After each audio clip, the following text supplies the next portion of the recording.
शुभम, आपका अनअकैडमी पे बहुत बहुत स्वागत है। और सबसे पहले तो मैं आपको बधाई देना चाहता हूं कि आपने civil thank you services sir. में सफलता हासिल की। और आपने जो है एक अच्छी रैंक जो है सिविल सर्विसेज में हासिल की। तो सबसे पहले मैं आपसे ये पूछना चाहता हूं कि जब आपको रिजल्ट आया तो आपको कैसा महसूस हुआ, कैसा आपको लग रहा है इस समय ये सिलेक्शन होने के बाद थैंक यू सर। काफ़ी खुशी हुई थी। एक्चुअली मैं घर पे ही था, तो घर पे घर वालों के साथ बैठ करके मैंने रिजल्ट चेक किया था। में? एंड जब वो नाम आया शुभम कुमार वो होली पीडीएफ में, तो बहुत खुशी हुई। मेरे घर वाले उछल गए थे। एंड काफ़ी काफ़ी खुशी हुई थी। हाँ, बहुत अच्छी बात है। तो ये खुशी एक्चुअली मुझे याद दिलाती है कि जब मैंने अब से करीब जो है 30 साल पहले 1989 में जब मैंने दिया था, तो मेरी भी जब सिलेक्शन हुआ था तो बिल्कुल मुझे याद है कि कैसे मैंने फोन करके अपने पेरेंट्स को बताया था। तो मैं इस बात को महसूस भी कर सकता हूँ कि आपको बहुत अच्छा लगा होगा यस। इसमें सिलेक्शन के लिए। तो इसमें मैं आपसे ये जानना चाहता हूँ कि आपने कैसे जो है ये सिविल सर्विसेज की तैयारी की, मतलब। और आपका मैंने बैकग्राउंड देखा तो आप कटिहार से आते हैं बिहार में, और उसके बाद में फिर आपने आईआईटी में पढ़ाई की, आईआईटी बॉम्बे में गए, आपने सिविल इंजीनियरिंग से आपने जो है अपनी इंजीनियरिंग की तैयारी की। तो किस समय आपको ऐसा लगा कि आपको सिविल सर्विसेज की तैयारी करनी चाहिए, और किस तरीके से आपने तैयारी की? कुछ अपनी जर्नी के बारे में आप बताएंगे तो बहुत अच्छा रहेगा। एक्चुअली मैं बिहार से हूँ, तो बिहार के हवा में ही ऐसा होता है कि सब लोग बोलते हैं कि हाँ आईएएस करना है एक दिन। तो वो बचपन से ही वो सपना था कि हाँ एक दिन तैयारी करनी है। बट एक बार जब मैं आईआईटी में गया, तो वहाँ पे जाके मैंने एक्सप्लोर किया सारे ऑप्शंस। मैंने कंपनी में काम किया, मैंने रिसर्च भी किया। और जब मैं यूनाइटेड स्टेट्स में रिसर्च कर रहा था, तो वहाँ पे मैंने फाइनली डिसाइड किया कि मुझे सिविल सर्विसेज में बैठना है और इसे क्रैक करना है। क्योंकि वहाँ पे जाके फिर देखा कि कितना डेवलपमेंट गैप्स हैं और कितने अच्छे से कंट्रीब्यूट किया जा सकता है इंडिया के डेवलपमेंट और सोसाइटी के लिए। तो फिर वहाँ से वो मोटिवेशन कंटिन्यू रहा, और फाइनल सेमेस्टर से मैंने प्रिपरेशन स्टार्ट की। एंड शुरुआत में अन अकेडमी के वीडियोस वगैरह भी देखे। एंड फिर दिल्ली आकर के तैयारी मैंने स्टार्ट की, और एक फर्स्ट अटेम्प्ट मैंने 2018 में ही दे दिया था। बट वहाँ पे तैयारी नहीं थी अच्छी। फिर एक एक साल के तैयारी के बाद मैंने 2019 में सेकंड अटेम्प्ट दिया। तो आपने जैसे कि जब ये डिसाइड किया कि आपने एक कैरियर नहीं ले रहे हैं, क्योंकि नॉर्मली जो आईआईटी से लोग पास करते हैं तो सबसे पहले उनका जॉब दिमाग में रहता है कि भाई मुझे कोई भी जॉब करनी है और कोई कॉर्पोरेट में जाना है। तो क्या आपके दिमाग में नहीं आया कि आप कभी कॉर्पोरेट में जाएंगे, या कभी कॉर्पोरेट आपने ज्वाइन करने की बात नहीं सोची? डेफिनेटली सर, आया था दिमाग में। एंड मैंने सेकेंड ईयर में इंटर्नशिप भी इसलिए कंपनी में किया था कि मैं जान पाऊँ कि कॉर्पोरेट वर्ल्ड में कैसा काम होता है। हम्म। बट फिर मैं सोचा कि 2 साल मैं नौकरी करूंगा फिर करूंगा। इसमें हम्म। मेरे भैया और मेरे पापा ने समझाया कि एक्चुअली अगर करना ही है तो स्टार्ट से ही करो, जल्दी ही करो। एंड वो कंटिन्यूटी मेंटेन रहेगी अगर साथ साथ कॉलेज में पढ़ाई कर रहे हो एंड फिर पढ़ाई करना हो। तो हम्म। बाकी सारे सिचुएशन को देखते हुए मैंने सोचा कि अगर करना है तो यही करना है, क्योंकि बाद में ऐसा रिग्रेट ना फील हो कि शायद कर सकते थे। हम्म। इसलिए कॉलेज के जस्ट खत्म होते ही मैंने स्टार्ट की थी। हाँ, खैर ये तो आपने बहुत अच्छा किया, क्योंकि मैंने देखा कि कई सारे ऐसे लोग होते हैं जो बहुत बार कॉर्पोरेट ज्वाइन करते हैं और कुछ सालों तक वहां पे काम करने के बाद में ये महसूस करते हैं कि नहीं, उनको सिविल सर्विसेज की तैयारी करनी चाहिए। और इस प्रोसेस में कई बार बहुत सारा समय भी उनका उसमें लग जाता है। तो मेरे ख्याल से ये आपके फायदे में रहा, क्योंकि आपने बहुत जल्दी ही आपने इसके लिए तैयारी शुरू कर दिया, और मेरे ख्याल से आपको रिजल्ट भी काफी जल्दी आ गया। देखा जाए तो काफी जल्दी आपको इसमें रिजल्ट आ गया। तो आप मुझे ये बताइए कि जैसे कि जब आपने डिसाइड किया तो सिविल इंजीनियरिंग आपका सब्जेक्ट था, तो आपने सिविल इंजीनियरिंग को ऑप्शनल लिया या आपने कोई और ऑप्शनल सेलेक्ट किया? और क्यों सेलेक्ट किया आपने कोई दूसरा ऑप्शनल? अगर आपने सेलेक्ट किया तो क्या बेसिस था आपका ऑप्शनल सेलेक्ट करने एक्चुअली स्टार्ट में जब मैंने तैयारी स्टार्ट की, तो ऐसा दिमाग में आया कि हाँ सिविल इंजीनियरिंग भी रख सकता हूँ। तो मैंने काफ़ी सारे प्रीवियस अपने मेरे कॉलेज से टॉपर्स लोग थे, तो उनसे बात की, सीनियर से बात की। और सारे ऑप्शनल को मैंने देखा कि क्या मतलब मेरे लिए अच्छा रहेगा। तो ऐसा सुना था कि हाँ थोड़ा इंजीनियरिंग ऑप्शनल थोड़ा टफ होता है। तो अपना स्ट्रेंथ को देखना बहुत ज़रूरी है। तो मैंने देखा कि हाँ मैंने परफॉर्म किया, बट सिविल सर्विसेज में थोड़ा टफ होगा। तो उसके बाद मैंने एनालाइज किया कि हाँ क्या लेना है, कितने प्रीवियस ईयर के रिजल्ट देखे, कितने टाइम, क्योंकि टाइम बहुत बड़ा फैक्टर होता है इसमें, तो कितने आवर्स लगेंगे या कितने मंथ्स लगेंगे उसको कंप्लीट करने में। फिर ये कंक्लूजन पे आया कि एंथ्रोपोलॉजी में, बायो में इंटरेस्ट था, बचपन से भी बायो में इंटरेस्ट था, तो फिर सोचा कि एंथ्रोपोलॉजी लेना सही रहेगा। तो आपको मतलब इसकी प्रेरणा कहाँ से मिली एंथ्रोपोलॉजी लेने की? किसी ने आपको बताया या किस बेसिस पे आपने सिलेक्ट किया इसको? मैंने एक वीडियो देखा था रोमन सैनी सर का अनअकैडमी पे कि how to select your optional. तो उन्होंने बोला था कि ओपन माइंड से करना है, सारे ऑप्शनल को एक बार देखना है एंड एलिमिनेट करना है। तो मैंने एलिमिनेट करना स्टार्ट किया और फिर लास्ट में से 3-4 ऑप्शनल बचे थे जिसको मैं कंसिडर कर रहा था, तो उसके डिटेल्स पढ़ा कि सिलेबस क्या है और टॉपर्स के वीडियोस देखे, उनका अप्रोच देखा, फिर देखा कि किसमें मैं कम टाइम में ज़्यादा से ज़्यादा मार्क्स में ला सकता हूँ और जो मेरे इंटरेस्ट के अनुकूल भी हो।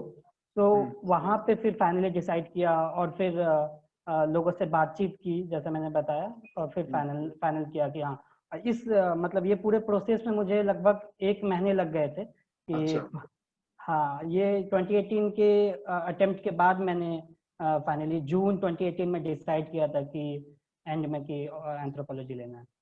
अच्छा, आप मुझे ये बताइए कि आपने कब से जो है अपने सिविल सर्विसेज की तैयारी शुरू की और किस तरीके से शुरू किया आपने तैयारी? मतलब कितने समय से पहले से आपने शुरू किया और शुरू में पहले आपने क्या किया, फिर बाद में क्या किया? स्टार्ट में 2018 के स्टार्ट से मैं फाइनल सेमेस्टर में था, तो तभी से स्टार्ट किया था तैयारी। तो मतलब ये था कि पहले बेसिक बुक्स खत्म करने हैं, न्यूज़पेपर पढ़ने की हैबिट डालनी है। तो वो बहुत इम्पोर्टेंट ये था कि शुरुआत में टाइम ऐसे वेस्ट हो जाता था, इम्पोर्टेंट न्यूज़ नहीं मिलते थे। तो वो 2 महीने में वो हैबिट डेवलप हुआ कि विद इन एन आवर आप पढ़ पाए। एंड फिर बेसिक बुक्स एक बार खत्म हुई तो फिर वैल्यू एडिशन पे आया कि हाँ कैसे वैल्यू एडिशन करना है।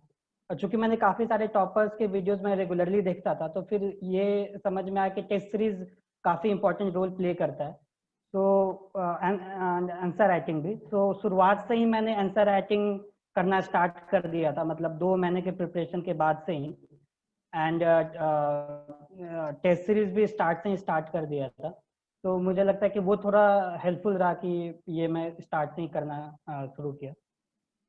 एंड ऑप्शनल का फिर किया मैं, 6 महीने लग गए ऑप्शनल करने में क्योंकि काफ़ी डेप्थ में करना होता है। एंड ऑप्शनल एक बार खत्म हुआ तो फिर जीएस और ऑप्शनल को फिर मिक्स करके पढ़ाई स्टार्ट की। अच्छा, चलिए बहुत अच्छा आपने बताया। तो अब आप मुझे बताइए कि जैसे प्रीलिम्स के लिए आपने स्पेसिफिकली क्या तैयारी की, मतलब प्रीलिम्स की तैयारी किस तरीके से की आपने? तो स्टार्ट में मैंने कॉमन तैयारी रखा और ये माइंड में रहता था कि मेंस इम्पॉर्टेंट है, तो उस वजह से फोकस मेंस पे रहा। बट प्री के लिए मैंने फरवरी 2019 से मिड फरवरी 2019 से डेडिकेटली प्री के लिए तैयारी किया। तो वहाँ पे फोकस हुआ कि फर्स्ट मैं सारे रिवीजन स्ट्रैटेजी बनाया कि 3 फेज में रिवीजन करना है। एंड फिर बेसिक बुक्स के रिवीजन किया। फिर जो मुझे लगता है कि जो मुझे अलग किया प्री में, क्योंकि मेरी तैयारी उतनी अच्छी नहीं थी स्टार्ट में, तो मैंने ये किया कि मैंने एक शेड्यूल बना लिया टेस्ट देने का। एंड फिर उसके अकॉर्डिंग अगर तैयारी हो या ना हो उसके अकॉर्डिंग मैं टेस्ट देते गया और फिर अकॉर्डिंगली उससे रिवाइज भी करता था जहाँ पे मैं परफॉर्म अच्छे से नहीं करता था। एंड प्री के लिए एक और चीज़ मैंने जो किया कि अलग से जैसे वेबसाइट पे जाना हो, जैसे यूएनएफसीसी के वेबसाइट पे जाना हो या ईयर एंड रिव्यू देखना हो मिनिस्ट्रीज के, इन्वायरमेंट के लिए गूगल करना हो, क्या कहते हैं मैप्स वगैरह रेफर किया। तो ये सारे मतलब कंटिन्यूस प्रोसेस था और वो धीरे धीरे इवॉल्व करके फिर धीरे धीरे मार्क्स इंप्रूव हुआ, फिर कॉन्फिडेंस भी आया कि हाँ चलो ये एग्जाम क्रैक किया जा सकता है। अच्छा, मेंस में और प्रीलिम्स की जो तैयारी हुई आपकी, उसमें आपने क्या फर्क किया कि मतलब मेंस में क्या चीज आपने अलग से किया, या आपको ऐसा लगता है कि मेंस की तैयारी में क्या अप्रोच आपका डिफरेंट होना चाहिए? क्योंकि अल्टीमेटली जो होता है सिलेक्शन तो आपका मेंस के बेसिस पे होता है, प्रीलिम्स तो एक तरीके से क्वालिफाइंग राउंड होता है। तो मेंस की परफॉर्मेंस में आप ज्यादा से ज्यादा नंबर लाएं, तो उसके लिए आपकी क्या स्ट्रेटजी रही? तो मेंस के लिए ऐसे ध्यान दिया कि मुझे प्री के जस्ट बाद मेंस का ऐसा नया जैसा ना लगे कि आंसर राइटिंग करना पड़ रहा है। तो दिसंबर और जनवरी में मैंने ऑप्शनल के टेस्ट सीरीज लिखे, और जीएस के भी 3-4 से टेस्ट सीरीज लिख के देखा क्योंकि मेरे पास टाइम कम था। तो एक बार मेरे को ऐसे कॉन्फिडेंस आ गया कि मैं लिख सकता हूँ 150 एंड 250, 150 एंड 250 वर्ड्स में लिख सकता हूँ। तो एक बार वो कॉन्फिडेंस आया तो फिर मैंने प्री की तैयारी स्टार्ट की। और जैसे ही प्री खत्म हुआ मैंने ब्रेक नहीं लिया, एक भी दिन का ब्रेक नहीं लिया, क्योंकि कॉन्फिडेंट था कि मैं क्लियर कर जाऊंगा। तो 3 जून से ही मैंने तैयारी स्टार्ट की, एंड एक शेड्यूल बनाया जैसे मैंने बताया। एंड मेंस में ये इम्पोर्टेंट है कि आपके पास पॉइंट्स हो आंसर में लिखने के लिए। तो मैंने ऐसे शॉर्ट नोट्स बनाने स्टार्ट किए हर एक पेपर के लिए। एंड जैसे वैल्यू एडिशन फिर इम्पोर्टेंट होता है, तो कमिटीज के ऐसे 4 पेज में लिख लिया, जजमेंट्स के लिख लिया, फैक्ट्स एंड फिगर्स लिख लिए, ग्राफ्स वगैरह उठा लिए। तो ऐसे करके और जो रिपोर्ट्स हैं नीति आयोग के या इकोनॉमिक सर्वे के, तो वो सब करके एक क्रिस्प नोट्स बनाते गया। मतलब वो एक दिन में नहीं होता है, वो धीरे धीरे करके जो 3 महीने का ड्यूरेशन होता है उसमें वो मेरे पॉइंट्स ऐड होते चले गए। तो फिर वो एंड में वो रिवीजन के लिए भी हेल्पफुल होता है, एंड आंसर को दूसरों से अलग और बेहतर भी बनाता है। तो ये एक अलग, मतलब मैं कहूँगा कि ये रहा मेंस के लिए। अच्छा, चलिए, तो एक चीज मुझे आप ये बताइए कि आप कितने घंटे पढ़ा करते थे? आप बताइए कि जब आपने पढ़ाई की तो कितने घंटे करीब आपको लगता है कि पढ़ना चाहिए, और कुछ अपने शेड्यूल के बारे में बताएंगे कि जैसे सुबह से शाम तक जो है वो आप किस तरीके का शेड्यूल फॉलो करते थे? तो एक कॉमन शेड्यूल नहीं रहा मेरे ये 2 साल के प्रिपरेशन में। स्टार्ट में मैं काफ़ी, मतलब ऐसा था कि आवर्स पुराने हैं, तो 12 आवर्स भी मुझे कम लगते थे स्टार्ट में। अच्छा। हाँ, बहुत। एक महीने तक ऐसे किया कि फिर हेल्थ डिटोरेट होने लगा फिर मेरा। तो फिर ये हम्म। ध्यान आया कि नहीं, मतलब जितना बॉडी अलाउ करता है उतना पढ़ना पड़ेगा। तो फिर मैंने क्या किया कि टॉपिक वाइज फिर थोड़े ये बना लिया कि इसको अचीव करना है इस मंथ में, एंड फिर वैसे पढ़ना स्टार्ट किया। बट प्री से 2 महीने पहले से काफ़ी, मतलब काफ़ी ज़्यादा पढ़ना पड़ रहा था। And hmm. मेंस में भी फिर ऐसा होता था कि 7 AM मैंने लाइब्रेरी ज्वाइन करके रखा था। तो 7 बजे के अराउंड मैं लाइब्रेरी पहुंचता था, फिर रात के 10 बजे वापस आता था। खाना हम्म। वगैरह भी वहीं खाता था, क्योंकि अच्छा। मुझे पता था कि चूंकि चूंकि यस सर, क्योंकि मुझे पता था कि मुझे ज़्यादा एफर्ट डालना है, क्योंकि मेरे प्रिपरेशन उतनी अच्छी नहीं थे।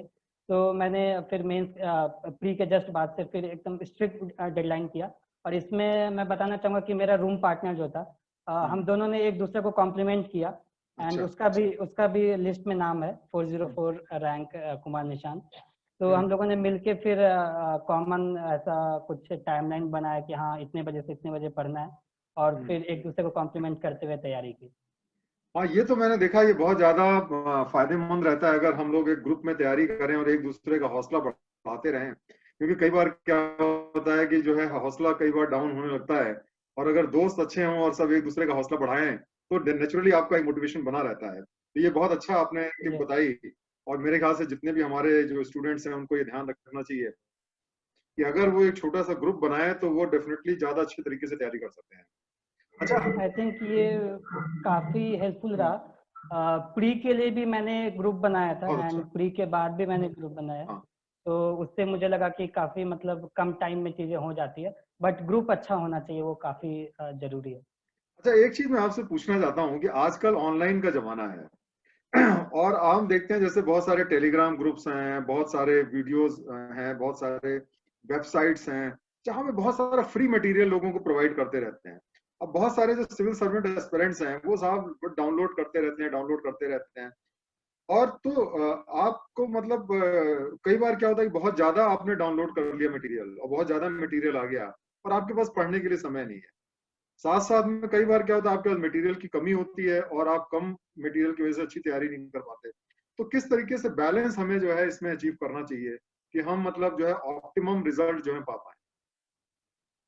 जी सर, एक्चुअली मेरा अप्रोच तो था, मतलब मिनिमलिस्ट अप्रोच था कि अच्छा। कम, मतलब सोर्सेज लिमिट करने हैं, क्योंकि पढ़ने के लिए मार्केट में काफ़ी सारे बुक्स एंड पीडीएफ्स आपको मिल जाएंगे। तो एक स्ट्रैटेजी बनाया, फिक्स स्ट्रैटेजी नहीं था, मैंने अपडेट भी किया उस स्ट्रैटेजी को, एंड ऑनलाइन एंड ऑफलाइन दोनों सोर्सेज पे रिलाई किया। बट मुझे जब ये लगता था कि ये टॉपिक, मैं टॉपिक देखता था जो यूपीएससी का सिलेबस है, एंड उसमें देखता था कि मेरे 5 पॉइंट्स हैं कि नहीं, या उसमें कुछ वैल्यू एडिशन वाला चीज़ है कि नहीं। तो जिसमें कमी होता था उस चीज़ को मैं गूगल करता था या उसके बारे में खोजता था, एंड उसको फिर मैं पूरा करता था। ऐसा नहीं कि पूरा बुक्स पढ़ रहा है, मैंने एक भी किताब ऐसे 100% नहीं पढ़ी। जो सिलेबस देखा, प्रीवियस ईयर क्वेश्चंस देखे, जो इम्पोर्टेंट लगा उसको मैं निकाला, एंड वो दिमाग में रखा कि जब मैं तैयारी कर रहा हूँ तो वो रिवीजन कैसे मैं कर पाऊंगा, तो वो बैक ऑफ माइंड में हमेशा से रहा। तो उस वजह से मैंने मतलब कम से कम एंड मैक्सिमम रिजल्ट के ध्यान दिया कि आंसर में कितना मैं रिप्रोड्यूस कर पाऊँ, तो उस पर ध्यान ज्यादा था। हाँ, मतलब कहने का मतलब ये है कि हमें हर चीज जो है वो बराबर बराबर वेटेज नहीं देनी चाहिए, कोशिश ये नहीं करनी चाहिए कि quantity is equal to quality, ऐसा नहीं है। क्वालिटी पे फोकस ज्यादा होना चाहिए और क्वांटिटी हमें Yes, बैलेंस करके रखनी चाहिए, क्योंकि ज्यादा कई बार बहुत सारे सिविल सर्विसेज के जो एस्पिरेंट्स होते हैं वो इतना ज्यादा पढ़ने की कोशिश करते हैं कि उसके चक्कर में फिर क्या होता है, वो पूरा ही नहीं कर पाते सिलेबस। तो मेरे ख्याल से बहुत अच्छी स्ट्रेटजी आपकी रही। और आप मुझे ये बताइए कि इंटरव्यू के लिए आपने स्पेसिफिकली क्या तैयारी की? सर इंटरव्यू का तैयारी काफ़ी डायनेमिक रहा मेरा, एंड डायनेमिक होना भी चाहिए क्योंकि क्वेश्चंस ही वैसे होते हैं। तो मैंने फोकस किया कि चूंकि मेरा फर्स्ट इंटरव्यू था, तो मैंने फोकस किया कि पहले मैं बेसिक जो मेरा बैकग्राउंड है उस पर अच्छे से कमांड हो जाए। तो इसमें एक चीज़ मैं बताना चाहूँगा कि मैंने इंटरव्यू के नोट्स जो हैं, नोट्स बनाना काफ़ी ज़रूरी है इंटरव्यू के लिए भी। ऐसे अच्छा। लोग काफ़ी नहीं समझते, नहीं, कुछ लोग नहीं बनाते, बट मेरे ख्याल से नोट्स बनाना चाहिए। तो मैंने एवर नोट पे ऑनलाइन नोट्स बनाना स्टार्ट किया, एंड जो बैकग्राउंड है, जो भी मतलब जहाँ से बचपन से लेकर के कहीं पे मैं गया, या जो भी कॉलेज स्कूल गए, जो भी प्लेसेस गए, उस पर बनाने स्टार्ट किए। तो इंटरव्यू का जो ड्यूरेशन था, मैंने मेंस रिजल्ट डिले हो गया था इस बार, तो मैंने स्टार्ट मतलब जनवरी स्टार्ट में कर दिया था, रिजल्ट आने से पहले ही। क्योंकि मैंने सीनियर से बात की थी अपने कॉलेज से जो ऑलरेडी सर्विसेज में हैं, उन्होंने बताया कि 2.5 महीने 2 महीने मिनिमम लगेंगे तैयारी के। तो उस वजह से मैंने बैकग्राउंड पे पूरा रिसर्च किया। और दूसरा कि मैंने मॉक इंटरव्यूज काफ़ी जगह दिया, अच्छा। अराउंड 10 मॉक्स मैंने दिया है। तो अच्छा। फिर वहां से जो फीडबैक मिला और जो मुझे सही लगा, और एक क्लोज ग्रुप था 3 लोगों का, और फॉर्चुनेटली तीनों लोग सेलेक्ट हो गए। तो अरे वाह, एक बहुत बढ़िया। हाँ, चलिए, बहुत एक बढ़िया बात है। हाँ। Thank you sir. एक एक कॉमन एक ग्रुप बना, तो उसमें से एक पहले से सेलेक्टेड सीनियर थे, तो उनसे काफ़ी फीडबैक और हेल्प मिला। और फिर एक दूसरे का हम लोग इंटरव्यू ऐसे क्वेश्चंस पूछते भी थे और गाइड भी करते थे कि कैसे बोलना है। क्योंकि मतलब इंटरव्यू में ये इम्पोर्टेंट हो जाता है मेरे ख्याल से कि आप प्रेजेंट कैसे कर रहे हैं, अपने थॉट को कैसे स्ट्रक्चर्ड वे में बोल पा रहे हैं। तो वो तैयारी की, वो ग्रुप बनाया, और 50% फोकस रहा कि अपने बैकग्राउंड पे करूं, और 50% रहा कि जो करंट वाला इवेंट्स हैं, तो वो कॉमन एक एवरनोट पे फाइल बनाया, और मैं ऐड करता था, मेरा फ्रेंड ऐड करता था, ताकि वो ओके। टाइम बच पाए। और फिर तो एक दूसरे। कोलाबोरेशन आपने किया, इसका मतलब कोलाबोरेशन से आपने तैयारी की, बहुत बढ़िया। यस बहुत सर। बढ़िया, ये सारी चीजें स्टूडेंट्स को मेरे ख्याल से काफी फायदा करेंगे। जो आपने जो टिप्स बताए, मैं समझता हूँ कि अगर उसको इस्तेमाल करेंगे लोग तो डेफिनेटली उसका उनको फायदा मिलेगा। कोलाबोरेशन बड़ी इंपॉर्टेंट चीज होती है। आपने बहुत अच्छी बात बताई। तो सभी लोग, आप बता रहे हैं कि आपके जो ग्रुप में लोग थे सब लोगों का सिलेक्शन हो गया, तो ये बहुत ही मतलब बताता है कोलाबोरेशन की पावर को। तो चलिए, ये बहुत अच्छी यस। चीज है। एक चीज मुझे आप ये बताइए कि जो आपकी जो सफलता है उसके पीछे आप किसको श्रेय देना चाहेंगे? कौन लोग उसके लिए रिस्पॉन्सिबल हैं? किसको आप क्रेडिट देना चाहेंगे? तो सबसे पहले तो मेरे परिवार में सारे लोग, मेरा एक्चुअली जॉइंट फैमिली है, पापा मम्मी चाचा चाची दीदी सारे लोग हैं।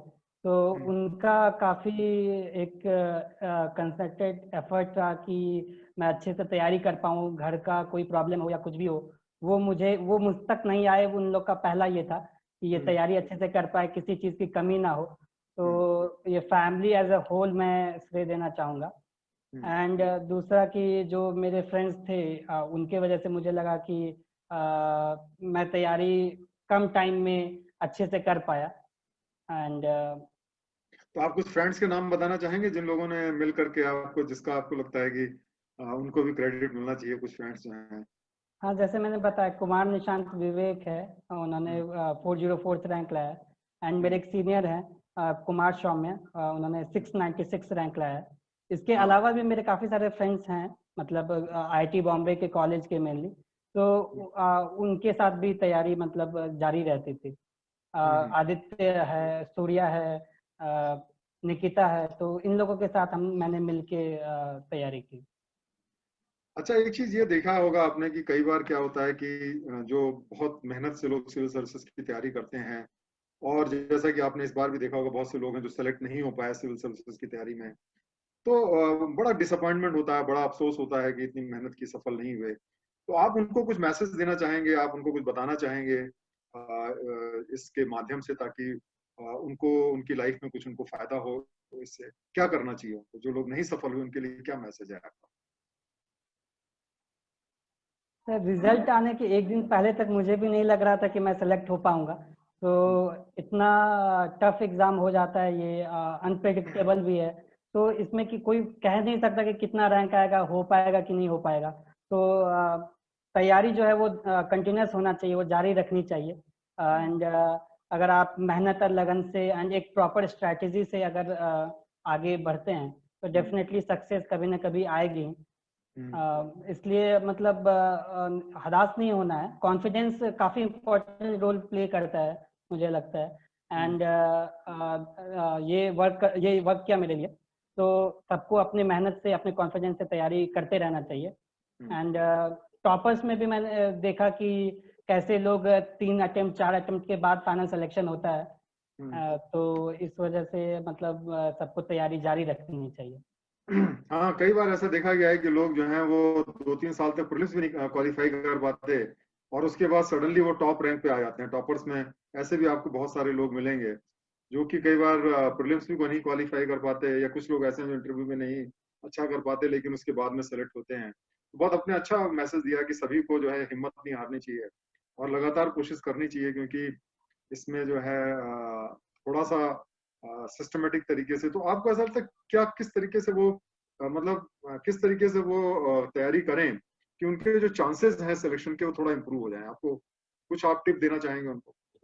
इसमें एक चीज़ मैं ऐड करना चाहूँगा। जब मैं तैयारी कर रहा था, मतलब तैयारी के फेज में, ये मैं रियलाइज़ किया कि जो तैयारी वाला फेज है वो एक्चुअली आपको प्रिपेयर करता है सिविल सर्विसेज के लिए। वो संघर्ष का जो फेज है वो काफ़ी इंपॉर्टेंट है, क्योंकि आपका कैरेक्टर डेवलपमेंट होता है, आप चीज़ों को जानते हैं। तो ये मेरे दिमाग में था कि सिलेक्शन होना है एक दिन। ये मेरा ट्रेनिंग चल रहा है, ये 2 साल मेरी ट्रेनिंग है। और अच्छा। इसके बाद जो आएगा वो होगा, एक दिन ऐसा होगा। मतलब मेरे दिमाग में था कि फाइनल तो लिस्ट में तो आना ही है एक ना एक दिन। तो हाँ, हाँ। ये चीज दिमाग में था। एंड सर, आपका क्वेश्चन क्या था? नहीं, मतलब वही बिल्कुल कि आपने मतलब क्या मैसेज देना चाहेंगे लोगों को जो मतलब डिसअपॉइंट हो जाते हैं, तो उनको सर, कौन सी टिप्स आप देना चाहेंगे कि वो आगे जो है बढ़ते रहें, हिम्मत ना हारें? क्या आप उनको बताना चाहेंगे? खुद की स्ट्रैटेजी बनाना काफ़ी इम्पोर्टेंट है। कि आप अपने स्ट्रेंथ एंड वीकनेस के अकॉर्डिंग, स्टार्ट में ये समझ में नहीं आता, बट विथ टाइम वो समझ में आता है कि आपका स्ट्रेंथ एंड वीकनेसेस क्या है। तो उसके अकॉर्डिंग एक फिक्स एक स्ट्रैटेजी हो, एंड उस पर एकदम स्टिक करना है। एंड फिर जो जो भी इनपुट आए तो उस पर मतलब खुद के दिमाग लगा करके कि हाँ मेरे लिए ये हेल्पफुल होगा कि नहीं, उस पर फिर वर्क करना है। प्रिपरेशन चूंकि काफ़ी लंबा होता है, तो इसमें ये ध्यान देना होता है कि हम पाठ से भटक तो नहीं गए। तो मतलब कुछ महीने बाद या एक हफ्ते बाद स्टॉक लेना जरूरी होता है कि आपने क्या नया चीज़ पढ़ा, क्या एडिशन किया अपने तैयारी में। तो वो मैं करता था कि मैंने एक शेड्यूल बनाया, मैंने ये लिखा कि ये टॉपिक्स करने हैं, और नहीं हो पाता था तो मैं फिर से बनाता था, फिर से ट्राई करता था कि हाँ चलो इस बार करना है। तो वो जो एक जिद था, वो जिद जरूरी है। कि ऐसा नहीं होना चाहिए कि आपका एक महीना बीत जाए और आपको आइडिया भी ना लगे। तो कभी कभी ऐसा होता है एस्पिरेंट के साथ में, वो नहीं होना चाहिए। आप कंटिन्यूस प्रोसेस रखेंगे तो सक्सेस आपके जरूर आपको प्राप्त होगी। चलिए, बहुत बहुत धन्यवाद शुभम। और मुझे बहुत अच्छा लगा आपसे इंटरेक्ट करके, और मुझे पूरी उम्मीद है कि आप आगे जिंदगी में बहुत आगे अच्छा करेंगे, और सफलता को प्राप्त करेंगे, अपने जॉब में भी बहुत अच्छे तरीके से परफॉर्म करेंगे। तो मैं आपको एक बार से फिर बधाई देना चाहता हूँ आपके इस सिलेक्शन के लिए, आपकी पूरी फैमिली को, आपके जो भी फ्रेंड्स हैं, जो भी आपके शुभचिंतक हैं, सभी लोगों को मैं बधाई देना चाहता हूँ। और मैं ये उम्मीद करता हूँ कि आपके जितने सपने हैं वो सारे के सारे पूरे हों और आगे चल के आप जिंदगी में बहुत अच्छा करें। बहुत बहुत थैंक यू, धन्यवाद। Thank you sir, thank you sir.